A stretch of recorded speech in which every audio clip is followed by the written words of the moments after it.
In this video, I'll take you from grain to glass with a brand new British hop variety that hasn't been available to home brewers before. Come along for the ride. If you want the recipe, it'll be down below. Daft Cat Brewing for Beer. Brewing and event videos. We're brewing the Harlequin Pale Ale.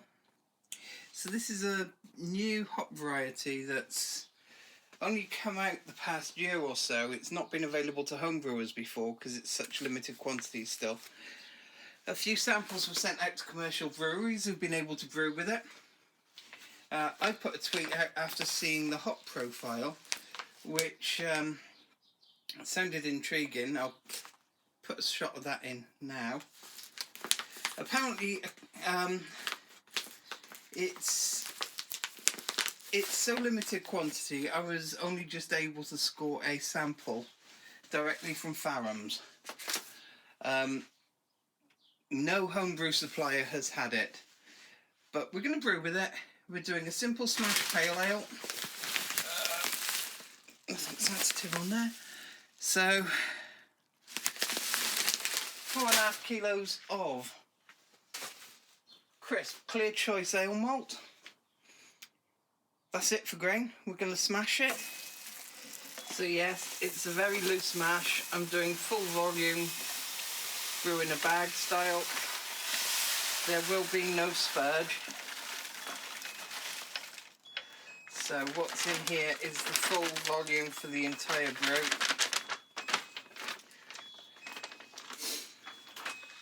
Quite a bit of it is going to boil off.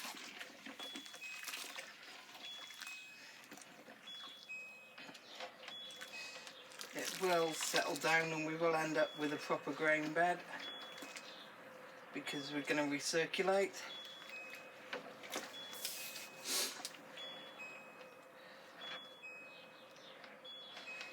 Just give it all a good stir, make sure it's all wetted. There's no dough balls or clumps of dry grain, so that's good. Now I'm using the extendable malt pipe from Angel Homebrew, which makes getting the top plate on a little bit fiddlier because the gap is quite small for that thread.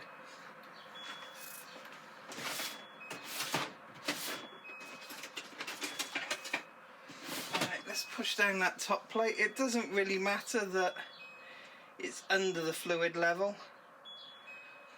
The purpose of the top plate is to make sure that you don't get channeling of the grain when you're recirculating. So without that, what would happen when you were recirculating,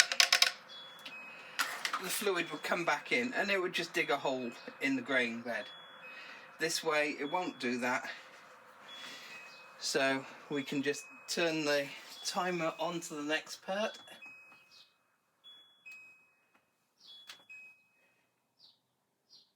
And there we go. It's now mashing in. The timer's started. We can put the lid on. Will that fit through? No.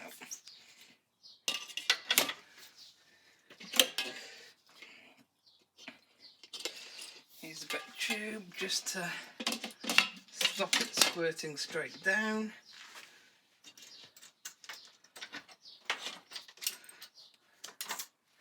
Lock the pipe in. Before I do that, there's a couple of other bits I want to do.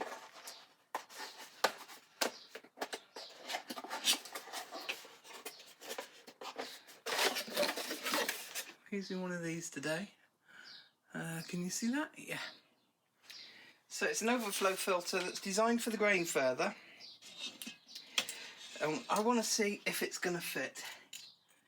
Yes, it does indeed fit. So that just drops down. Push down the overflow pipe.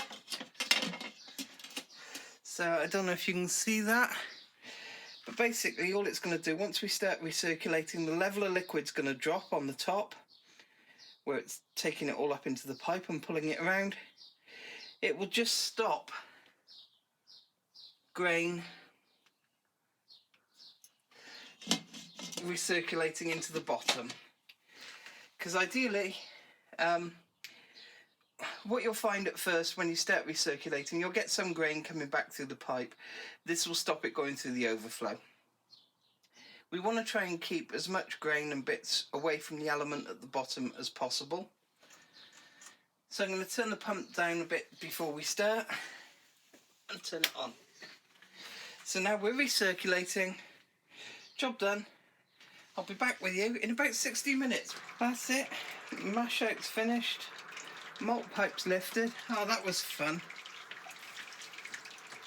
Just took me 15 minutes to find the handle. I looked everywhere for it.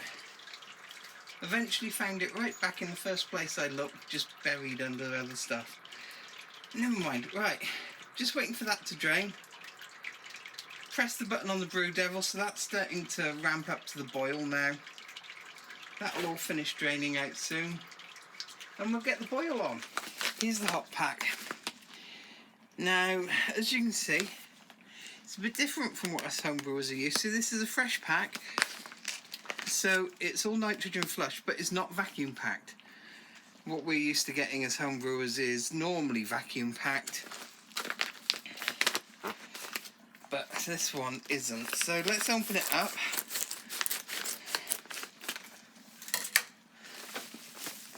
There you go. Get our nose in.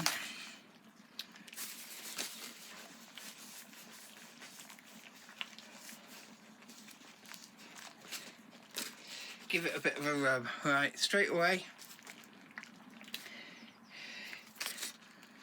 See yellow lupulin resin over my fingers. I don't know, it says 100 grams. I think it might be more than that. Let's go and get the scale. Oh yeah, happy days. There's way more than 100 grams in there. So I can rejig the recipe and decide what we're going to do. I'm certainly going to up the flavour and aroma additions as well as the dry hop.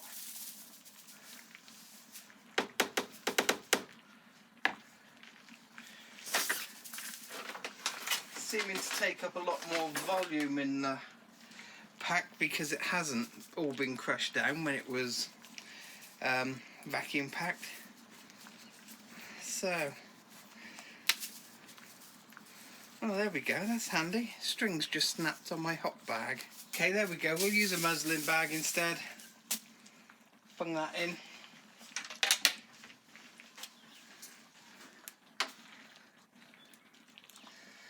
Let's get it all wet.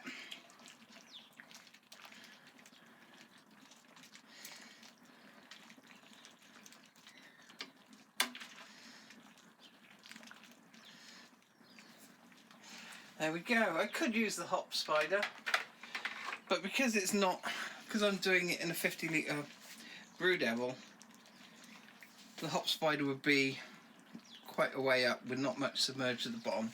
Well, that's 20 grams. I'm all out of hop bags now, so it's going to have to just go in like that and hopefully we can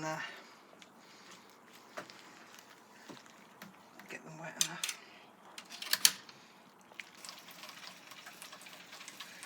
Unless that's chilling.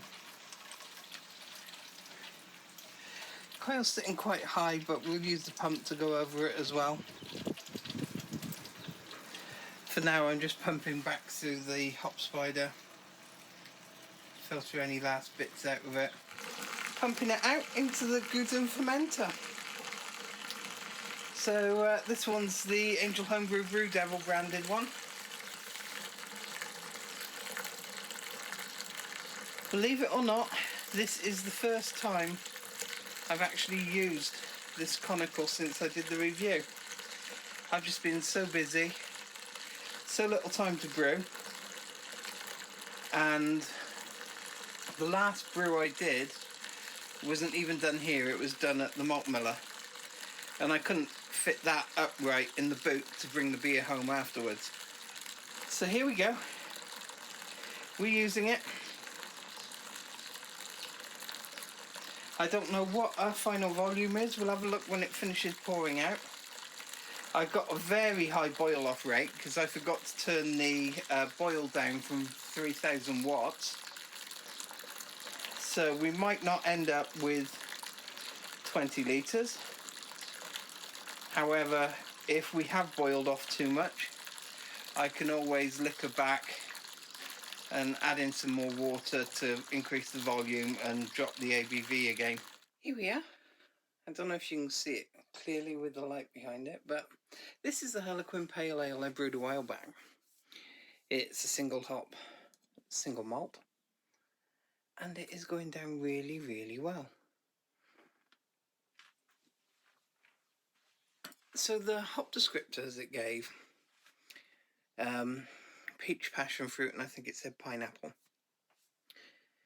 I'm really getting tropical fruit flavours off it, which is amazing for a British hop variety. You get them on the aroma as well. Now this is been in the keg about 2 weeks now, and I'll be honest, there's not a lot left in the keg because it goes down so well, especially considering it's a smash. Now it was brewed with crisp clear choice malt and Safale US05, because this was all about the hop. I wanted to see what the hop would give, being as it was a new British hop variety that hasn't been available to homebrewers at all and only went out to some selected breweries to try a commercial batch with. But I'm really impressed with this.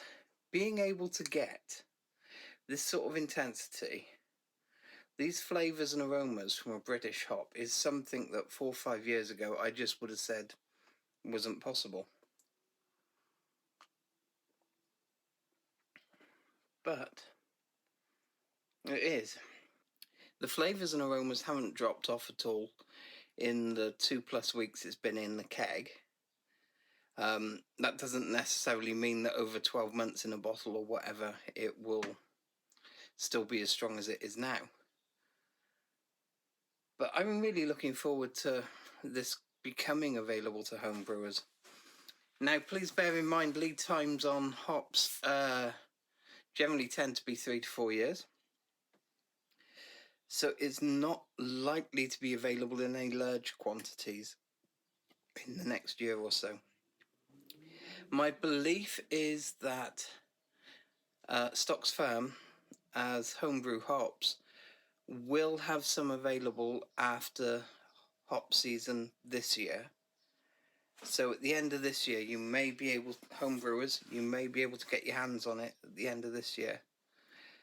If you want a tropical hop and you want to brew British, seriously, grab it. I love it.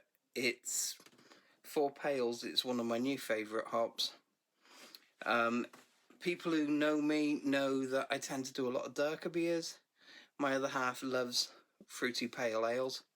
So when I go fruity pale, it's normally something like Galaxy, Vic's Secret, that sort of thing, as they're not a fan of the modern trend of hazy New England style. But this will go nicely in a New England style IPA. It's fruity, it's juicy, it's got those tropical hits that you're looking for. So either a basic pale, something a bit stronger, maybe even an IPA or an NEPA. Yeah. Anyway, I'll catch you all again soon. I'm already on my 2nd or 3rd of the day. I think the keg isn't going to last much longer. That's how nice it is. Remember to hit that like button and subscribe. Thanks for watching Daft Cat Brewing.